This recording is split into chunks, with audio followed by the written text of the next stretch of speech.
नसीम अकमल खान जनाब तुहाडी खिदमत च हाज़र है। मैं इस तरह एक गाँव वाल आया सा, एक किसान भाई मन मिल गया।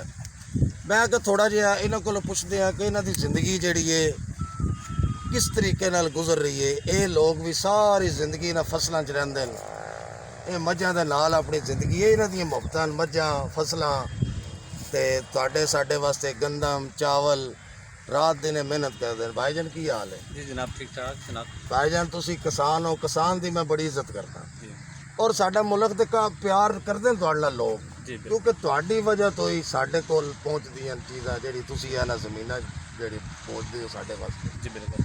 अच्छा ये दसो तुहाडी सुबह उठण दी रूटीन किन्ने बजे है?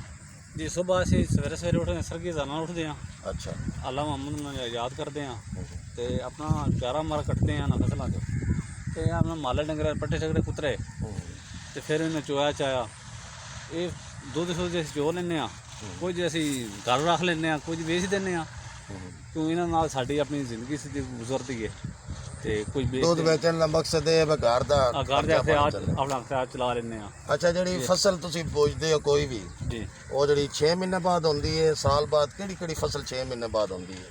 ਸਰ ਮੁੰਜੀ ਕਣਕ ਹੀ ਜਾਂਦੀ ਹੈ ਅੱਛਾ ਤੇ ਉਹਦੇ ਵਿੱਚ ਸਾਡਾ ਖਰਚਾ ਮਰਚਾ ਜੋ ਹੁੰਦਾ ਹੈ ਤੇ ਸਾਨੂੰ ਜਿਤਨੀ ਸਾਡੀ ਮਿਹਨਤ ਹੁੰਦੀ ਹੈ ਉਤਨਾ ਸਾਨੂੰ ਫਲ ਨਹੀਂ ਮਿਲਦਾ। ਅੱਛਾ ਜੀ ਜਿੰਨੀ ਤੁਸੀਂ ਮਿਹਨਤ ਜਿਤਨੀ ਮਿਹਨਤ ਇਹਦੀ ਹੁੰਦੀ ਹੈ, ਇਹਦੀ ਵਾਈ ਅਗਰ ਪਾਣੀ ਵੇਖੋ ਨਾ ਜਿਤਨਾ ਡੀਜ਼ਲ ਮਹਿੰਗਾ ਹੋ ਗਿਆ ਤੇ ਇਹਦੀ ਅਗਰ ਟਰੈਕਟਰ ਦੀ ਵਾਈ ਹੁੰਦੀ ਹੈ, ਅਗਰ ਸਭ ਕੁਝ ਬੀਜ ਬਹੁਤ ਮਹਿੰਗਾ ਹੈ ਤੇ ਸਾਰਾ ਦਿਨ ਅਸੀਂ ਇਹਨਾਂ ਵਿੱਚ ਹੀ ਟੁਰੇ ਫਿਰੇ ਰਹਿੰਦੇ ਹਾਂ। गर्मी सर्दी कोई परवाह नहीं? कोई परवाह नहीं। फिर साड़ी मेहनत रोटी ये सारा कोई और धंधा नहीं है और कारोबार नहीं है, बस ये ਜ਼ਮੀਨਾਂ ਦਾ ਅਸੀਂ ਕੰਮ ਕਰਦੇ ਹਾਂ।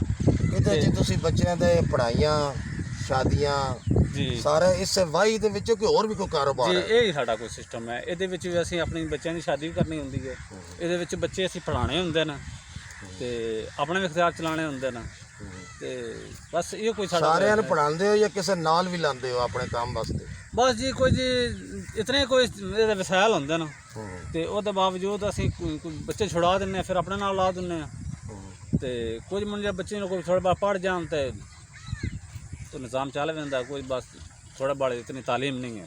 ਅੱਛਾ ਅੱਛਾ ਇਹ ਦੱਸੋ ਸੰਤ ਬੜਾ ਅਸੀਂ ਸ਼ਹਿਰ 'ਚ ਰਹਿੰਦੇ ਹਾਂ ਜੀ ਸਵੇਰੇ ਜਿਸ ਵੇਲੇ ਤੁਹਾਡੇ ਘਰਾਂ ਦੇ ਵਿੱਚ ਚਾਟੀ ਵਾਲੀ ਲੱਸੀ ਹੋ ਇੰਜ ਰਿੜਕਦੇ ਨੇ ਜੀ ਹਾਂ ਹੈ ਭਾਈਜਾਨ, ਤੁਸੀਂ ਤਾਂ ਚੱਸ ਲੈਂਦੇ ਹੋ, ਸਾਡੇ ਉਹ ਨਸੀਬਾਂ 'ਚ ਨਹੀਂ।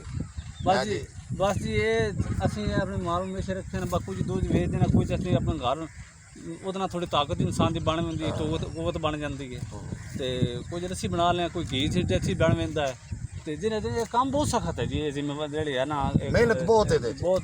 ਅੱਛਾ ਲੱਸੀ ਦੀਆਂ ਤਾਕਤਾਂ ਦੱਸੋ, ਫਾਇਦੇ ਕੀ ਨੇ ਗਰਮੀ ਵਿੱਚ? ਲੱਸੀ ਦਾ ਫਾਇਦਾ ਕੀ ਹੁੰਦਾ ਜਦੋਂ 2-3 ਗਲਾਸ ਅੰਦਰ ਛੱਡਦੇ ਹੋ ਸਵੇਰੇ ਸਵੇਰੇ ਨਰਿੰਨੇ? ਹਾਂ ਜੀ ਕਿਹੜੇ ਸਵਾਦ ਨੇ ਉਹਦੇ ਵਿੱਚ ਦੱਸੋ? ਇਹ ਦੇਖਾ ਜਨਾਬ 2 ਗਲਾਸ ਤੁਸੀਂ ਪੀ ਜਾਓ, ਦੁਪਹਿਰ ਤੱਕ ਤੁਹਾਨੂੰ ਭੁੱਖ ਨਹੀਂ ਲੱਗੇਗੀ। ਅੱਛਾ ਜੀ ਇਤਨੀ ਠੰਡਕ ਰਾਸੀ ਦੀ, ਦਿਲ ਨੂੰ ਸਕੂਨ ਰਾਸੀ, ਪਿਆਸ ਨਾ ਲੱਗਸੀ ਤੇ ਉਹਦੇ ਬਾਅਦ ਫਿਰ ਤੁਸੀਂ ਦੁਪਹਿਰ ਨੂੰ ਜਾਸੋ ਤੁਹਾਨੂੰ ਦੇਸੀ ਘੇ ਦੀ ਰੋਟੀ ਮਿਲ ਜਾਸੀ ਤੇ ਇਨਸ਼ਾਅੱਲਾ ਜਨਾਬ ਤੁਸੀਂ ਸ਼ਾਮ ਤੱਕ ਕਿੱਥੇ ਲੱਭਦੀ ਭਾਈ ਜੀ? ਅਸੀਂ ਤਾਂ ਡਾਲਡੇ ਤੇ ਲੱਗੇ ਆ। ਚਲੋ ਤੁਸੀਂ ਦੇਸੀ ਘਿਓ ਖਾਂਦੇ ਹੋ, ਸਾਨੂੰ ਫਿਰ ਇਸ ਵਜ੍ਹਾ ਤੋਂ ਖੁਸ਼ੀ ਹੁੰਦੀ ਹੈ ਜੀ ਹਾਂ ਕਿ ਤੁਸੀਂ ਦੇਸੀ ਘਿਓ ਖਾਂਦੇ ਹੋ ਤੇ ਫਸਲ ਉਗਾਉਂਦੇ ਹੋ ਜਿਹੜੀ ਸਾਡੇ ਤੱਕ ਅਪੜਦੀ ਹੈ ਇਨਸ਼ਾਅੱਲਾ ਬਿਲਕੁਲ। ਅੱਛਾ ਭਾਈਜਾਨ ਇੱਕ ਦੋ ਜ਼ਰਾ ਮੈਂ ਵੇਖਦਾ ਸਖਤ ਗਰਮੀ ਵਿੱਚ ਤੁਸੀਂ ਪੱਠੇ ਵੱਢਦੇ ਪਏ ਹੁੰਦੇ ਹੋ, ਘਾਸ ਜਿਹਾ ਵੱਢਦੇ ਹੋ ਜੀ ਜੀ ਬੜੀ ਸਪੀਡ ਨਾਲ, ਜ਼ਰਾ ਇੱਕ ਥੋੜਾ ਜਿਹਾ ਪਤਾ ਲੱਗੇ ਵੀ ਤੁਹਾਡੀ ਸਪੀਡ ਵੇਖਣੀ ਹੈ। ਉਹ ਤੋਂ ਪੜ ਗਿਆ ਜਿੱਧਰ ਮਰਜ਼ੀ ਲੱਗੇ ਚਲੋ ਜਨਾਬ, ਸਾਡੇ ਨਾਲ ਜੇ ਆਇਆ ਇੱਥੇ ਆ ਜਾਓ, ਇੱਥੇ ਆ ਜਾਓ। ਨਹੀਂ ਉਹ ਕਿਸੇ ਦੀ ਹੈ। ਅੱਛਾ ਅੱਛਾ ਆਪਣੀ ਜ਼ਮੀਨ। ਇਹ ਜਦੋਂ ਤੁਸੀਂ ਸਖਤ ਹਬਸ ਹੁੰਦੀ ਹੈ, ਹਬਸ ਹੁੰਦੀ ਹੈ, ਸਖਤ ਗਰਮੀ ਹੁੰਦੀ ਹੈ, ਤੁਸੀਂ ਫਿਰ ਵੀ ਪੱਠੇ ਵੱਢ ਰਹੇ ਹੁੰਦੇ ਹੋ, ਲੇਕਿਨ ਉਹ ਤੁਸੀਂ ਕਮਾਲ ਲੱਸੀ ਦਾ ਦੱਸਿਆ ਜੀ ਜੀ ਕਿ ਉਹਦੇ ਨਾਲ ਸਾਨੂੰ ਨਾ ਮਹਿਸੂਸ ਨਹੀਂ ਹੁੰਦਾ, ਆਪਣੇ ਲਗਨ ਵਿੱਚ ਲੱਗੇ ਰਹਿੰਦੇ ਆ, ਧੁਨ 'ਚ ਲੱਗੇ ਰਹਿੰਦੇ ਆ। ਇਹ ਪੱਠੇ ਜਿਸ ਵੇਲੇ ਤੁਸੀਂ ਵੱਢਦੇ ਹੋ ਜਨਾਬ, ਦਾਤਰੀ ਤੁਹਾਡੀ ਵੇਖਣੀ ਕਿਸ ਸਪੀਡ ਨਾਲ ਚੱਲਦੀ ਹੈ ਸਾਡੀ, ਅਸੀਂ ਆਪਣੀ ਆਵਾਮ ਨੂੰ ਵਿਖਾਈਏ ਕਈਆਂ ਸਾਡੇ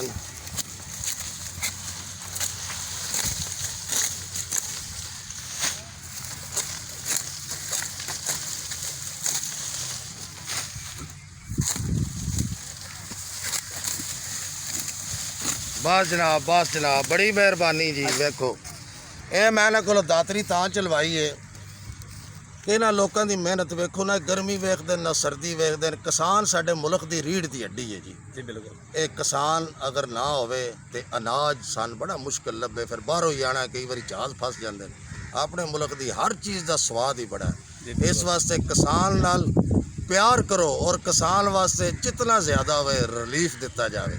ਇਹਦੇ ਨਾਲ ਹੀ ਨਸੀਮ ਅਕਮਲ ਖਾਨ ਇਸ ਪ੍ਰੋਗਰਾਮ ਆਮਣਾ ਸਾਹਮਣਾ ਦੇ ਇਸ ਕਿਸਾਨ ਭਾਈ ਦੇ ਨਾਲ ਤੁਹਾਡੇ ਕੋਲੋਂ ਇਜਾਜ਼ਤ ਚਾਹੁੰਦਾ ਹੈ, ਢੇਰ ਸਾਰੀਆਂ ਦੁਆਵਾਂ ਦੇ ਨਾਲ।